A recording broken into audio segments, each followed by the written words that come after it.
The first one is really to do no democratic harm. So if we look at international cooperation, states do engage, cooperate, and democracy aid or democracy assistance, it's just a little chunk of that big picture.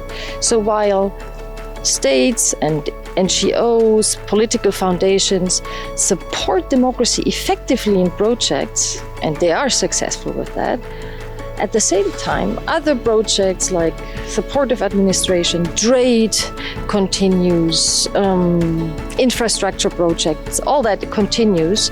And those bigger projects, and we have a lot of empirical evidence for that, do stabilize autocracies and autocratization as well. So what states, and that's really a state perspective, need to do is they need to think through their infrastructure and other projects and think about how not to do democratic harm by stabilizing autocracies. The second point is take a dynamic perspective and not a static one. So democracy support so far was about supporting democratic institutions and rights, as I said before. But now autocratization processes, so the democratic backlash, is really about slow, gradual processes where very often governments in power do contribute to that backlash and push autocratization.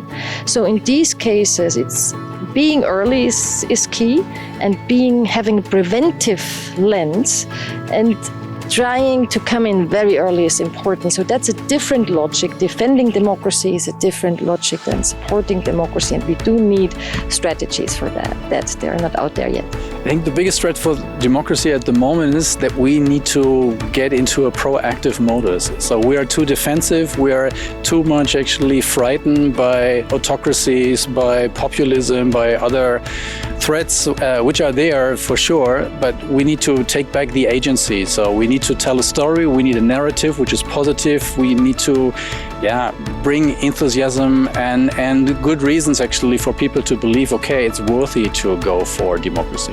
So I think what we need right now is to tell a story, to give people a narrative.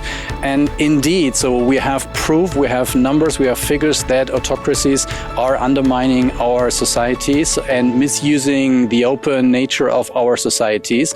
And they planted a seed already years ago. And of course, populists in our countries are benefiting from it. So, but we can link those populist movements to Russia, to China, to other countries. And we shouldn't be blind to say, okay, they just want to play. They don't want to play. They want to destroy us. And I think this is the paradox of tolerance, as it was called, is really something we need to be aware of. And so therefore, don't take democracy for granted. So we need to fight for it, but in a positive way. Make it a good story and let people know why it's worthy to fight for democracy and to live democracy.